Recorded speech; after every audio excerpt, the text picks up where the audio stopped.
Greetings from eMedi News and Heartcare Foundation of India. Welcome to the show, Chat with Dr. KK. Today we are going to have a chat with Professor Dr. VK Bahel, who is Head of Department of Cardiology at All India Institute of Medical Sciences. He has also been the past president of Cardiological Society of India, and this year he has also received Dr. V.V. Shah oration on evolution of management of acute heart attack. That's what oration he has given. Congratulations for the oration. Thank you for inviting me to this show. And yes, let me just tell me in a couple of sentences about the key points of your oration. See, leave apart the development in the management issues, which, as we know, the primary angioplasty is available, thrombolytics are available, a host of antiplatelets starting from aspirin to clopidogrel to ticagrelor to bivalirudin to glycoprotein are available, which we know.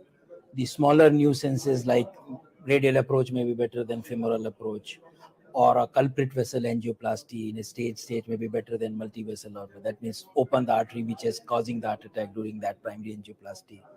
There are a lot of research on stem cell. There is a lot of research on different types of stents which are being used.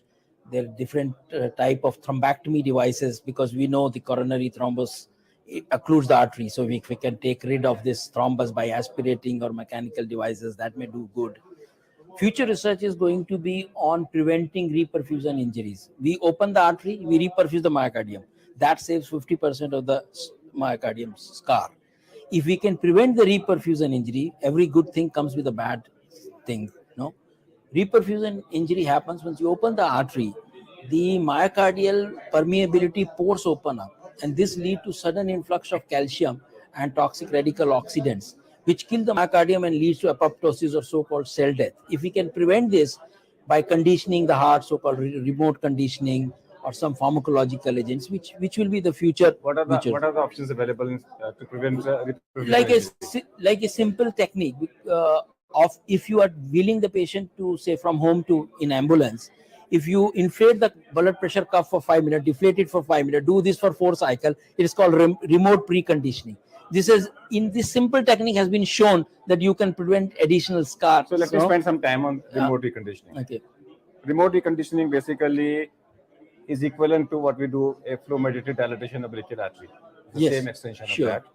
So if I have to do that, people say you can reduce contrast nephropathy if you do a remote reconditioning.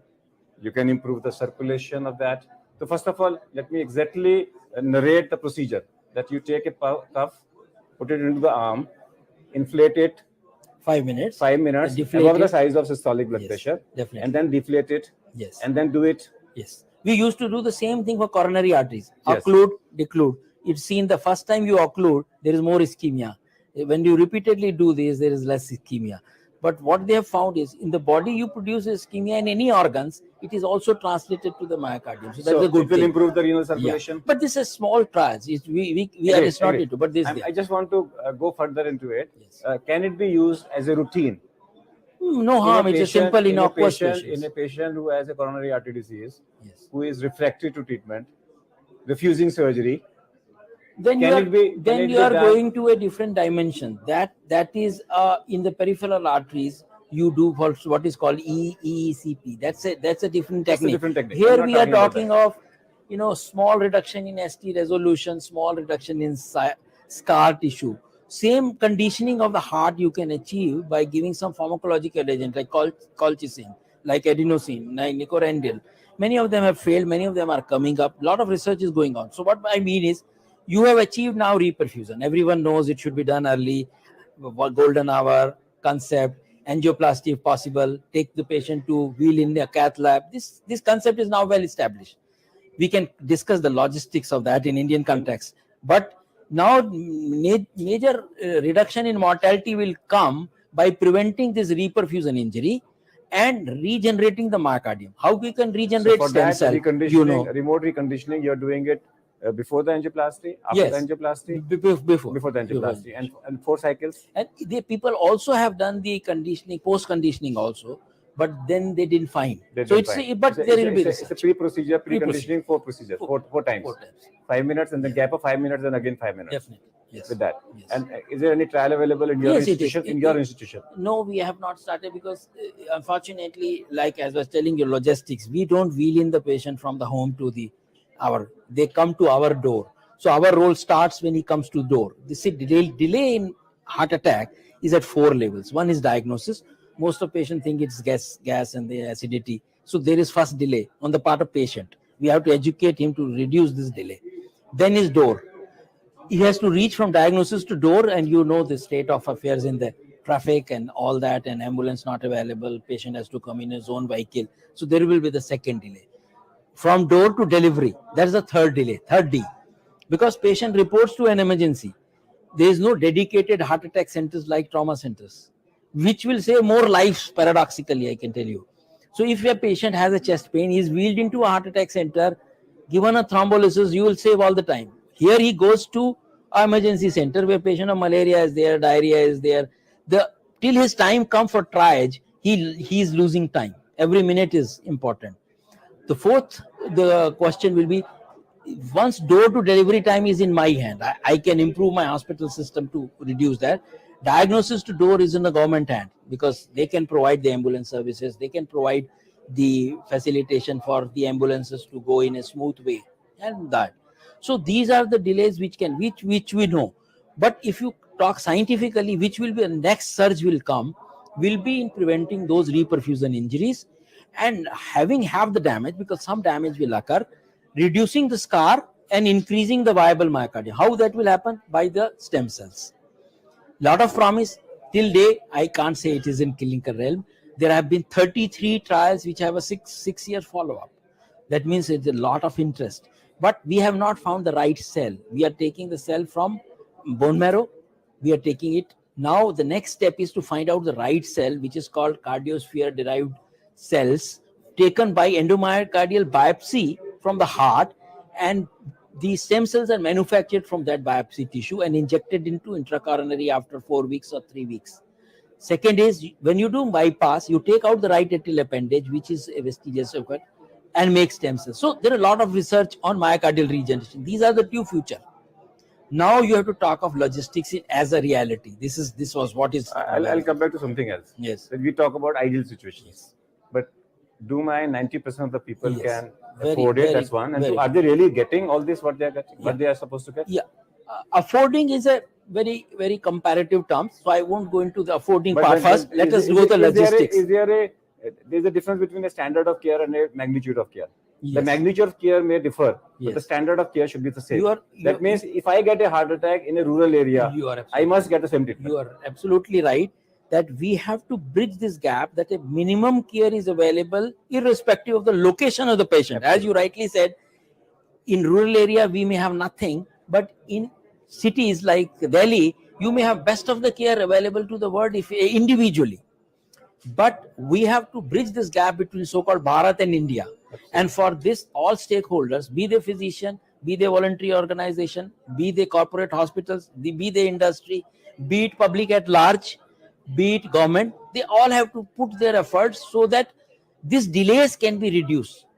Now, the second part is, then we have to set our standard of so-called cost effectiveness. Suppose I say the primary angioplasty in the trials have been shown to be better than thrombolysis. That does not mean that if you cannot do a stenting, you should not do a thrombolysis. Because if you do a thrombolysis, you will save lives, you will reduce the scar. Maybe it is to a less magnitude as compared to stents. So that's where the question of minimum care comes. Okay, I cannot afford a drug-eluting stent in all patients of myocardial infarction, but I can afford a bare metal stent. Go ahead and do that. I cannot afford a bare metal stent, but I can afford a balloon. So do a plain balloon angioplasty. This will be better than doing a thrombolysis. You can't afford any angioplasty, do a thrombolysis. Thrombolysis, fibrin-specific agents will be better. You can't afford it, give streptokinase. Streptokinase is very cheap. It can be afforded by all with our healthcare standards. It can be given free of cost to any person who's coming to, even in All India Institute. If a person comes with myocardial infarction, we give him streptokinase as a minimum treatment. So those are the things which we have to see. You will be surprised, or you must be knowing that Kerala chapter of Cardiological Society of India has done a beautiful registry called ACS registry, and they have published it in European Heart Journal, a 25,000 patient registry. The data at the least, if I put it mildly, are worrying. 1/5 of the patient in that registry, this is coming from a state which has the lowest infant mortality rate, which is the highest literacy rate, which has one of the longest life expectancy rate. 1/5 of the patient received thrombolysis wrongly in patients of non-ST elevation myocardial infarction. Half of the patient did not reach within 60 minutes of chest pain to the hospital, which is the standard recommended. 1/3 of the patient did not get thrombolysis. That means door to bulb needle time was more than 30%. Half of the patients only received thrombolysis. Other half did not receive it for some reasons. Only 13% of the patients received primary angioplasty. Only half of the patients received the so-called recommended drugs of beta blockers, ACE inhibitors, and statins. This is coming from a state of Maximum literacy. And what will happen to the what states? others say. So these simple measures can reduce the myocardial infarction rate of mortality in society. We are talking of individual care. Yes, best of the care is available in India. There is no doubt about it. Whatever is available in the West is available in India. But is it available to all? Definitely a big no. Okay, go away from the oration and oration topic and general topic. What are your hobbies? Very different. I no such hobbies like general sort of. That means if you would not have been a doctor, what you would have become? Difficult question. I have to think what would I have become. See, I will say from very beginning, I used to look upon doctors as something I should achieve. I studied in Allahabad, so we did not have a good library. When I did my MD, for thesis, I had to come to National Medical Libraries to see the journals, and I stayed here for 15 days. At that time, I used to see All India Institute of Medical Science, and I always used to aspire, can I enter this building? I entered that, and I became head of the department. So all my thought processes are only in the field of medical sciences, surprisingly. So you never, I never thought of anything else. Okay, if you are the health minister of the country for a day, what changes you will bring in cardiovascular prevention program? If I'm in a day and that happens to be with full power, yes, with that happens to be budget day, I will increase the health ministry budget to at least 2.5 of GDP, which is at least 1.6 to 1.9 so you now. will increase the budget, and then start looking after the what can be offered to all. As I say, minimal standard of care. I'm an advocate of cost effectiveness. Trial may have shown after a heart attack, if ejection fraction or LV function is low, you should receive ICD. But I do not offer these my patients whom apparently I look cannot afford, because if I tell him that this is a device, if you apply, he thinks that he has not got the best treatment. So I do not, even if I have to speak not the whole truth, I will not offer. You behave like Krishna and not Ram. Maybe you can tell, but I think every one of us should do that. Because hope is very important for the patient. The negative thoughts patient doesn't want to see. He also knows he has a heart attack, he may die. But if I can give him a glimmer of hope that, okay, you do, like they used to say, when exercise came for patients of coronary artery disease, that there is a big list of no's.